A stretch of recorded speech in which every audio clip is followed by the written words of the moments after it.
Salut les sondiers, une petite vidéo que je devais vous faire depuis des mois déjà et j'ai pas eu le temps, ça nécessitait pas mal de travail parce qu'on voulait faire des tests un petit peu poussés parce qu'il s'agit d'un micro qui n'est pas un micro tout simple à utiliser, ça nécessite un petit peu de pratique et donc d'aller un petit peu plus loin que d'habitude.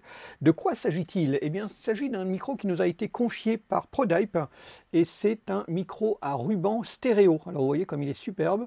On ne va pas dire que c'est un micro pour les tout débutants parce que ça nécessite un petit peu de réflexion, un petit peu de placement.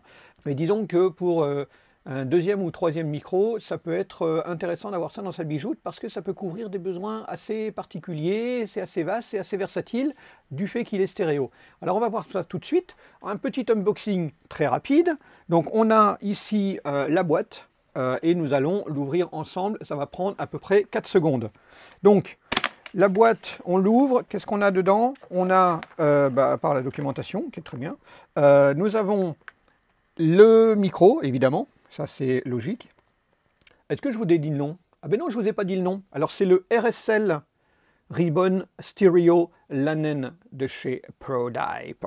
Ensuite, une suspension tout en métal qui est plutôt bien faite, qui est propre avec une pince pour pouvoir tenir le micro. Et nous avons surtout un câble qui est avec une entrée avec un XLR à 5 broches et deux sorties avec deux XLR classiques. Vous pouvez utiliser les deux sur les deux entrées de votre carte son préférée en fonction de ce que vous avez besoin. Une prise de son de type double stéréo, Bloomline, un petit peu comme vous voulez, ou alors vous n'utilisez qu'une seule voix et donc vous avez le traditionnel figure de 8 que l'on trouve sur les micros à ruban.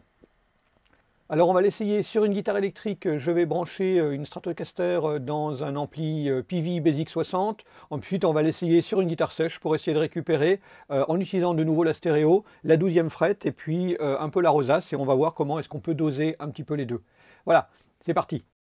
Alors on va pouvoir profiter de la stéréo de notre double figure de 8. On va pouvoir en fait pointer si on en a envie vers le centre de la gamelle, mais aussi vers son extérieur, et ainsi doser au mixage, et éventuellement même passer de l'un à l'autre tout en douceur, pour pouvoir aller récupérer des sons plus ou moins aigus en fonction de ce qu'on préfère. Sachant qu'on a aussi la possibilité de faire de manière plus traditionnelle, on va dire, puisque rien ne nous en empêche, c'est de placer le micro bien dans l'axe, d'utiliser qu'une seule des voix bien dans l'axe, plus ou moins vers le centre ou plus ou moins vers l'extérieur en fonction du son que l'on préfère. Et on peut aussi en profiter pour récupérer du son de pièce avec le deuxième micro qui va récupérer un maximum de son parallèlement à la gamelle. Et en fonction de la distance que l'on va choisir, on va avoir plus ou moins de son de pièce, un équilibre qui va être naturel. Ça évidemment, ça se fait au moment du placement. Et on peut aussi se mettre beaucoup plus loin et récupérer un maximum de pièces autour.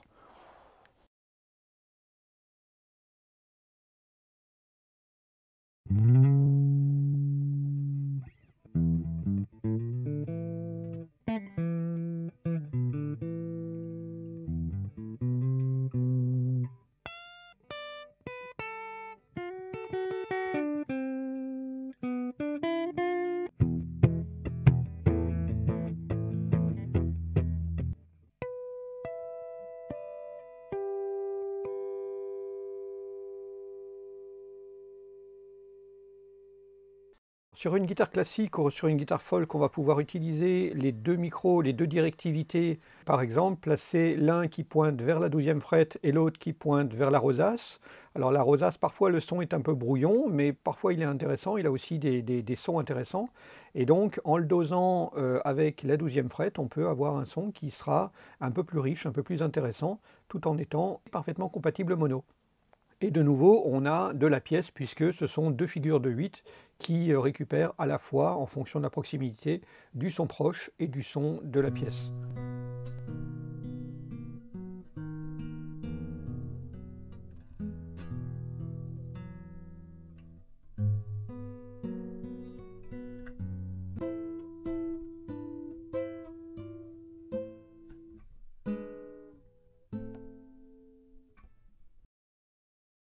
Alors qu'est-ce que ça donne? J'ai commencé par rassembler le gauche et le droite en un seul fichier, aussi bien pour l'électrique que pour la guitare classique, ce qui permet d'écouter tout en même temps. Et j'ai posé, en fait j'ai tout envoyé vers un master sur lequel j'ai posé juste un petit plugin A1 Stereo Control d'Alex Hilton qui va nous permettre de ramener le tout en mono et donc de pouvoir tester l'un, l'autre ou les deux sans aucune différence. Ça va être juste plus pratique pour nous. Je vais me mettre plutôt en mode enregistrement plutôt qu'en mode lecture, mais c'est juste parce que je suis en train d'enregistrer la piste de ce que je suis en train de faire pour pouvoir vous faire écouter ce que vous entendez là maintenant tout de suite. Donc ici, qu'est-ce que ça nous donne? Alors vous voyez qu'ici on est en stéréo et ici on est en mono, c'est juste pour vous montrer comment ça fonctionne. Donc le principe c'est que du coup on va pouvoir basculer de l'un à l'autre et d'avoir dans le master le résultat de l'enregistrement. Donc j'enregistre ici tout à gauche.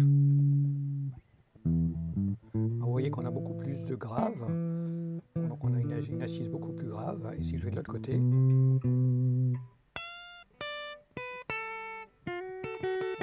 Une structure un peu plus aiguë, un peu plus lumineuse, et on peut évidemment mixer les deux, doser les deux.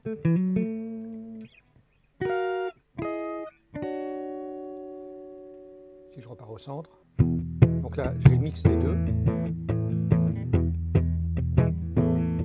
Là j'ai la partie la plus grave, et là la partie un peu plus lumineuse. Pareil sur les harmoniques, on peut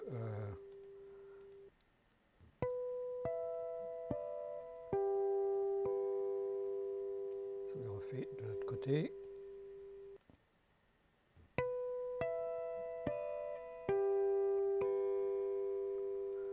Donc vous voyez, on a la possibilité d'enregistrer aussi bien la partie plus à l'extérieur de la gamelle ou plus au centre en fonction de ce que l'on préfère, doser les deux et réobtenir un fichier mono. On est toujours sur l'idée de produire un fichier mono. Ou alors on a évidemment la possibilité de repasser en mono. Donc là ici on va se remettre au centre et ici je vais supprimer le mono. Je reprends un stéréo standard et on obtient ceci. Je peux évidemment diriger dans un sens ou dans un autre, tout en gardant une forme de stéréo.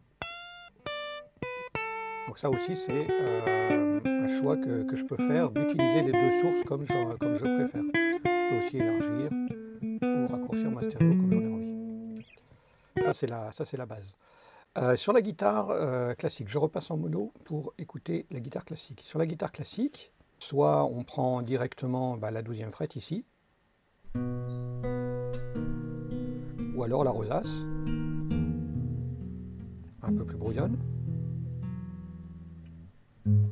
ou alors je mixe un petit peu les deux, donc je garde une assise un peu plus grave.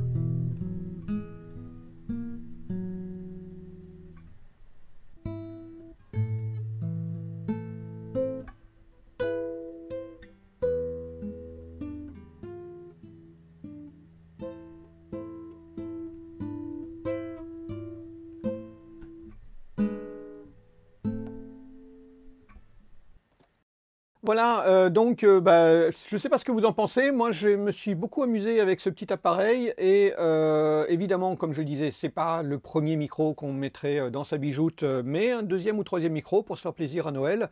C'est pas monstrueusement cher, ça fait un très très chouette son, c'est très versatile, on peut vraiment s'amuser avec. Et évidemment, là, on l'a testé sur des guitares, mais vous pouvez le tester sur des percussions, vous pouvez le tester sur des instruments à vent, sur des cordes, des violons, violoncelles, ça peut faire des choses vraiment très très très belles. Vous pouvez même l'utiliser sur de la voix.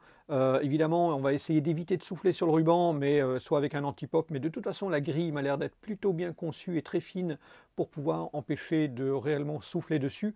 Je ne vais pas me prêter à l'exercice et tenter de l'exploser, mais la grille m'a l'air plutôt fine et bien conçue pour justement être capable d'absorber un petit souffle léger qui pourrait lui arriver dessus. On va quand même se méfier, c'est du ruban, C'est pas du microdynamique classique. Donc bah ouais, voilà, intéressant d'avoir ça dans sa bijoute si on a envie de faire un petit peu de son un petit peu différent que d'habitude. Si on veut faire de la prise d'ambiance, ça peut être aussi très chouette. Donc voilà, il y a moyen vraiment de s'amuser et de faire des tas de trucs avec. Donc comme dirait Babozor, bah, faites des trucs et que la barbitude soit avec vous. Salut!